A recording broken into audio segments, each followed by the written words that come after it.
Bonjour et bienvenue dans la rubrique Regard sur une histoire de Vision Times. Je suis Cynthia. Quand les moines Shaolin aidaient l'empereur Tang, raconte l'incroyable histoire qui poussa l'empereur Tang à donner le surnom de temple suprême du pays au temple Shaolin. Dans nos esprits, les moines bouddhistes sont des hommes de paix, de compréhension inébranlable et de compassion non sélective. C'est vrai, mais et les moines Shaolin? Eh bien, si vous tombez sur leur côté obscur, ils peuvent avoir une force à prendre en compte. Nous allons parler du moine bouddhiste Buddhadabra, connu dans les textes chinois comme Bao Tuo, parti d'Inde pour arriver en Chine au cours du 5e siècle. Xiao Wen, empereur de la dynastie Wei du Nord, se prit d'affection pour le moine et en 495 après Jésus-Christ, lui donna des terres sur le mont Song pour y construire un temple. Dès lors, le temple Shaolin a pris vie.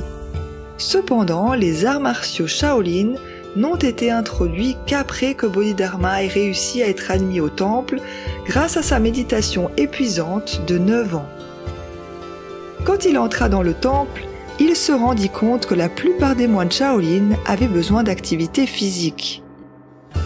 Pour aider ses condisciples moines à rester en forme, il conçut une série d'exercices. Au fil du temps, les exercices de Bodhidharma furent bientôt incorporés aux arts martiaux. Intégrés aux enseignements de Bodhidharma, les arts martiaux Shaolin naquirent.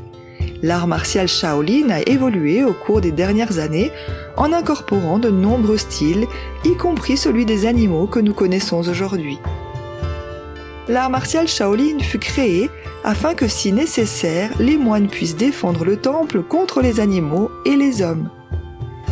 Dans l'histoire, lors d'un événement mouvementé sous la dynastie Sui, Li Shimin, futur empereur Tang Taizong, se retrouva en mauvaise posture. Des mois s'étaient écoulés depuis le début de l'opération de représailles du jeune général visant à récupérer la ville de Luoyang et la victoire était à portée de main. Cependant, Wang Shichong, l'empereur autoproclamé de la dynastie Cheng, fit venir un renfort de 300 000 ennemis assurant une bataille historique. Les deux forces s'affrontèrent dans la ville. Les rangs ennemis l'emportèrent et Li Shimin se vit perdre.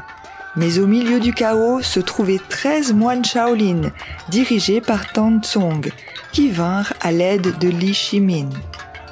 Depuis l'invasion par Wang Shizhong du temple Shaolin, désigné en fief, les moines s'opposaient à lui. Avec leur aide, la force de Tang l'emporta dans l'escarmouche et sortit victorieuse contre les troupes ennemies. Li Shimin n'oublia pas les contributions des 13 moines dans la victoire de la bataille de Luoyang. Alors, quand il monta finalement sur le trône en tant qu'empereur Tang Taizong, il honora les moines. En particulier, Tansong reçut le grade de général. Des cadeaux et des terres furent également accordés et la permission d'établir ses moines soldats fut accordée au temple. Et enfin, l'empereur Taizong donna le surnom de temple suprême du pays au temple Shaolin. Cet événement est commémoré jusqu'à ce jour. Les reliques de cette histoire sont exposées au temple Shaolin, y compris des peintures murales en pierre représentant les 13 moines guerriers au combat, ainsi qu'un monument en l'honneur de l'empereur Tang. Un moine Shaolin est maître de son esprit et de son corps, s'entraînant pendant des années jusqu'au point où, apparemment, il puisse faire des choses hors de l'ordinaire. Il y a de fortes chances pour que vous les ayez vus en action dans une vidéo et que vous vous soyez demandé « Comment sont-ils capables de faire ces besognes surhumaines ?» Eh bien, les moines Shaolin peuvent entrer dans les ordres et commencer leur périple monastique dès l'âge de 3 ans. Leur rythme de vie est strict et épuisant. Les moines poussent leur esprit Qi et leur corps Chuan au-delà de leurs limites. Grâce à la méditation, ils peuvent accéder à leur potentiel énergétique connu sous le nom de Qi, leur permettant de réaliser des exploits physiques et de démontrer des capacités qui semblent défier l'entendement. Certains peuvent résister aux coups d'objets tranchants et en sortir indemnes. D'autres peuvent lancer une aiguille si vite qu'elle arrive à traverser une vitre. Certains peuvent même contrôler leur température corporelle et l'utiliser pour sécher des couvertures trempées. Ces exploits paraissent impossibles, mais en réalité, c'est dû à la cultivation de leur esprit et de leur corps.